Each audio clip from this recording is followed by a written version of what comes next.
بسم اللہ الرحمن الرحیم۔ رسول اللہ صلی اللہ علیہ وآلہ وسلم نے فرمایا کہ جس شخص کے اندر یقین آ جاتا ہے وہ جنت میں جائے گا۔ آج مجھے اور آپ کو یہ یقین ہونا چاہیے کہ جو میرے رب نے لکھا ہے وہ ہونا ہے۔ ضروری نہیں کہ یہ وبا ہر ایک کو پہنچے گی، اور ضروری نہیں کہ جن کو یہ وبا پہنچے وہ فوت ہی ہو جائیں گے، اور ضروری نہیں ہے کہ جن کو وبا نہیں پہنچے گی وہ زندہ رہیں گے۔ فیصلہ پھر بھی اللہ کا ہوگا۔ کتنے ایسے لوگ فوت ہو جائیں گے جن کو وبا پہنچی نہیں ہوگی، کتنے ایسے لوگ ٹھیک ہو چکے ہیں جن کو یہ کرونا وائرس کی پریشانی تھی، اللہ نے ان کو صحت یاب کر دیا۔ یا ایک سوال چھوٹا سا پیدا ہوتا ہے کہ مجھے کیسے پہچان ہوگی کہ میرے اندر یقین آ گیا؟ فیروز آبادی لکھتے ہیں کہ انسان کو یقین کی 3 علامتیں تلاش کرنی چاہیے۔ جب انسان کے اندر یقین آ جائے اللہ تعالیٰ کی ذات کا تو قلت مخالطۃ الناس فی العشرہ، وہ پھر لوگوں کے ساتھ اتنا جو ہے وہ اٹیچ نہیں ہوتا، اس کا تعلق پھر اللہ کے ساتھ ہوتا ہے۔ کہتا ہے میرے مالک نہیں کرنا ہے، لوگ کچھ نہیں کر سکتے۔ ترک المدح لہم فی العطیہ، کوئی اس کی تعریف کرے یا نہ کرے اس کو کبھی پریشانی نہیں ہوتی، یہ اس کے یقین کی کیفیت ہے۔ التنزہ عن ذمہم عند المنع، اگر لوگ اسے کچھ بھی نہیں دیتے تو وہ کبھی کسی کی مذمت نہیں کرتا، کسی کے بارے میں زبان نہیں کھولتا، یہ اس کے یقین کی نشانی ہے۔ اس لیے قرآن مجید میں اللہ تعالیٰ نے یقین والوں کے اوصاف رکھے ہیں۔ ان اوصاف کو ضرور سمجھنا چاہیے، اور مجھے اور آپ کو یہ دیکھنا چاہیے کہ کیا یہ یقین کی کیفیت میرے اور آپ کے اندر ہے۔ اہل یقین کی سب سے پہلی صفت قرآن نے بیان کی ہے کہ وہ غیب پر ایمان لاتے ہیں۔ آج ٹیبلٹ اور کیپسول اور ویکسین اور طرح طرح کی چیزیں میں نظر آتی ہیں، اس پہ تو ایمان ہوتا ہے کہ اس سے بچ جائیں گے، میں ماسک پہن لوں گا اس سے بچ جاؤں گا۔ اللہ پہ بھی یقین ہونا چاہیے، وہ بچائے گا۔ اور تعجب کی بات یہ ہے 350 سے 400 کے قریب لوگ بھی آج جہاز میں بیٹھتے ہیں بڑی فلائٹس میں، اور پائلٹ نظر نہیں آ رہا ہوتا، سب اپنی جانیں اس کے سپرد کر کے سو جاتے ہیں، اور اللہ ذوالجلال پہ یقین نہیں ہے کہ اللہ ذوالجلال مجھے بچائے گا، اور اس قدر خوف کی کیفیت میں ہے کہ پتہ نہیں ہوگا کیا ہوگا، وہی ہوگا جو میرے رب نے لکھا۔ کچھ لوگوں کا ذہن ہوتا ہے اگر ایسے کر لیا تو پھر میں بچ جاؤں گا، نہیں، پھر بھی اللہ بچائے گا۔ علاج کر لو گے اور علاج کے لیے جاؤ گے پھر بھی اللہ بچائے گا، فیصلہ اللہ کا نافذ ہونا ہے۔ اور صفت یہ ہے مومن کی کہ وہ قضاء و قدر پر ایمان لاتا ہے، اللہ نے جو فیصلہ کر دیا ہے وہی نافذ ہونا ہے، کبھی کسی اور کا فیصلہ نافذ نہیں ہوگا۔ اللہ ذوالجلال مدبر الکون ہے، جس کے بارے میں لکھ دیا ہے کہ اس نے فوت ہونا ہے، اس نے فوت ہونا ہے، دنیا جہان کے علاج کروا لے۔ اور جس کے بارے میں لکھا ہے کہ نہیں ہونا، اس کی زندگی اور بھی ہے، جو مرضی اس کو بیماری لگ جائے، جو مرضی اس کو ہو جائے، اللہ اسے موت نہیں دیں گے۔ اللہ تعالیٰ کے فیصلے اٹل ہیں۔ یقین کرنے والوں کی دوسری صفت یہ ہوتی ہے کہ ان کو یہ یقین ہوتا ہے کہ پوری کائنات کو چلانے والے تو اللہ تعالیٰ ہیں۔ بعض لوگ کس قدر پریشان ہوتے ہیں کہ یہ بچہ اصل میں فوت اس لیے ہو گیا کہ میرے خامد اس کو بروقت ہاسپٹل میں لے کے گئے، اور خامد کہتا ہے کہ اچھا میری اہلیہ نے اس کا خیال نہیں کیا۔ اچھا اہلیہ خیال کرتی تو فرشتے نے خوف زدہ ہو جانا تھا کہ چلو یہ خیال کر رہی تو میں نہیں جاتا، ملک الموت واپس چلا جاتا۔ یا یہ ہے کہ وقت پہ اگر خامد لے جاتا، حالانکہ لے جانا چاہیے، یہ سنت ہے، وقت پہ دوائی لینی چاہیے، یہ بھی سنت ہے۔ اگر وہ لیٹ ہو گیا کسی وجہ سے پریشانی ہے، نہیں پہنچ پایا، تو یہ الزام لگا دینا کہ یہ فوت ہوا ہے تو اس لیے کہ وقت پہ ہاسپٹل نہیں پہنچا۔ اس کا مطلب ہے کہ اگر ہاسپٹل پہنچ جاتا تو پھر ڈاکٹروں کے وہ انسٹرومنٹ دیکھ کے ملک الموت خوفزدہ ہو کے واپس چلا جاتا۔ ایسا نہیں ہے۔ یہ سب سے پہلے عقیدے کو درست کرنے والی بات ہے۔ پھر بھی زندگی اللہ نے دینی تھی۔ کتنے لوگ آج بھی وینٹیلیٹر کی بات کرتے ہیں، جی وینٹیلیٹر آف کر دیے تو فوت ہو جائے گا۔ یہ تصور غلط ہے، یعنی وینٹیلیٹر جو ہے فرشتے کو روک کے بیٹھا ہے۔ یہی تو وہ مصیبت ہے کہ آج امت اس وقت پریشان ہے، اس کو سمجھ نہیں آ رہی کرنا کیا ہے، اس کا یقین ہی کوئی نہیں ہے۔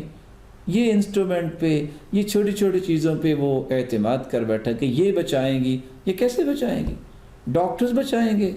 ڈاکٹر بڑے بڑے نیک ڈاکٹر ہیں، اللہ تعالیٰ سب کو سلامت رکھے، سب کی حفاظت فرمائے. میرے محترم، اگر ڈاکٹرز کسی کی جان بچا پاتے تو کسی ڈاکٹر کو موت نہ آتی. ڈاکٹروں کے ہاتھ پہ بھی اللہ ہی شفا رکھتے ہیں. ڈاکٹر تو ایک سبب بنایا اللہ تعالیٰ نے، لیکن ان کی دوائی میں، ان کے علاج میں جب تک اللہ کا فیصلہ نہیں آتا جان نہیں بچا سکتے. تیسری جو صفت ہے ایک مومن کی یہ ہونی چاہیے، جس کو یقین والا کہہ سکتے ہیں، وہ اللہ کی فیصلوں تقدیروں پر ایمان لاتے ہیں. وہ کہتے ہیں جو اللہ نے لکھا ہے، یہ مصیبت آنی تھی اللہ نے لکھا ہے، یہ موت اس طرح لکھی ہے. اور حدیث میں آتا ہے جس کی موت جہاں لکھی ہو وہ کسی ضرورت کی وجہ سے وہاں جاتا ہے، اس کی ضرورت اسے لے کے جاتی ہے، نتیجتاً وہ اللہ کے پاس چلا جاتا ہے. اور امام ابن کثیر نے ایک عجیب قصہ لکھا، اگر اس میں کلام کرنے والوں نے کلام کی، کہ کس قدر سلیمان علیہ السلام کے پاس جب ملک الموت آیا تو ایک وزیر تھا، اس کو دیکھا ملک الموت چلا گیا اور وہ کانپنے لگ گیا. نتیجتاً کچھ مدت کے بعد آیا، پوچھا کہ وہ ایک میرا وزیر کانپ رہا تھا تو کیا مسئلہ تھا؟ ہوا کو اللہ نے مسخر کیا تھا، کہا مجھے بوماس جزیرے میں پہنچا دیجیے، وہاں پہنچا دیا گیا.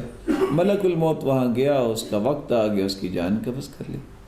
جہاں کسی کی جان نکلنی ہے وہاں نکلنی ہے. سیدنا خالد بن ولید ساری زندگی شہادت کی تمنا لے کے چلتے تھے، لیکن ان کو موت ان کے بستر پہ آئی تھی.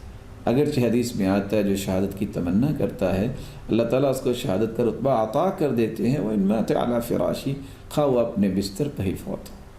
اس لیے اس قدر جو ہے وہ خوف سے اپنے آپ کو ہلاک کرنے کی طرف لے جانا، یہ کوئی رویہ اچھا نہیں ہے. اللہ کے فیصلوں اور تقدیروں پر ایمان لائیے، اور تقدیریں اللہ نے 50,000 سال پہلے لکھ دی ہیں. کیا لکھی ہے وہ بھی اس کے علم میں. ہمیں تقدیر کا مکلف نہیں بنایا گیا کہ ہم دیکھیں کہ لکھا کیا ہے، ہمیں مکلف بنایا گیا ہے اعملوا فکل میسر لما خلق لہ. تم عمل کرو، احتیاطات اختیار کرو، عمل میں سے نماز پڑھو، اسی طرح اپنے آپ کو باوضو رکھو، اور اسی طرح رسول اللہ صلی اللہ علیہ وسلم نے فرمایا کہ غسل کرو، اپنے صحنوں کو صاف ستھرا رکھو، صفائی کا خیال رکھو. جن جن اعمال کا حکم دیا گیا ہے، جن جن دعا و اذکار کا حکم دیا گیا، ہم اس کے مکلف ہیں، ہم تقدیر کو پڑھنے کے مکلف نہیں ہیں. اہل یقین کی ایک صفت اللہ تعالیٰ نے یہ بھی بیان کی ہے کہ وہ شریعت کو مقدم کرتے ہیں. افحکم الجاہلیت یبغون ومن احسن من اللہ حکما لقوم یوقنون. وہ اللہ کے حکموں کو مقدم کرتے ہیں کیونکہ یقین ان کے اندر ہے. نفع نقصان کا مالک وہ اللہ تعالیٰ کو سمجھتے ہیں.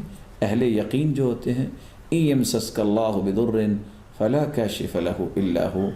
اگر آپ کو بھی اے میرے محبوب کوئی تکلیف آئے تو اس کو بھی دور کرنے والا اللہ تعالیٰ ہی. وَيُرِدْكَ بِخَيْرٍ فَلَا رَادَّ لِفَضْلِهِ. اور اگر اللہ تعالیٰ رحمت سے نوازنا چاہتے ہیں تو کوئی اس کو رد نہیں کر سکتا. اور یہ بات تو اللہ کے رسول نے بچوں کو سمجھائی تھی. عبداللہ بن عباس کو فرمایا احفظ اللہ یحفظک. میں تمہیں کچھ کلمات سکھانا چاہتا ہوں، اللہ تیری حفاظت کرے گا تو ان کی حفاظت کر لینا. انی اعلمک کلمات احفظ اللہ یحفظک، احفظ اللہ تجدہ تجاہک. اور وہ کلمات کیا تھے؟ اذا سألت فاسأل اللہ. جب بھی تم نے مانگنا ہے تو اللہ تعالیٰ سے مانگا کر. وَإِذَا اسْتَعَنْتَ فَاسْتَعِنْ بِاللَّهِ. اور اگر تمہیں مدد کی ضرورت ہے تو رب تعالیٰ سے مدد طلب کرنا.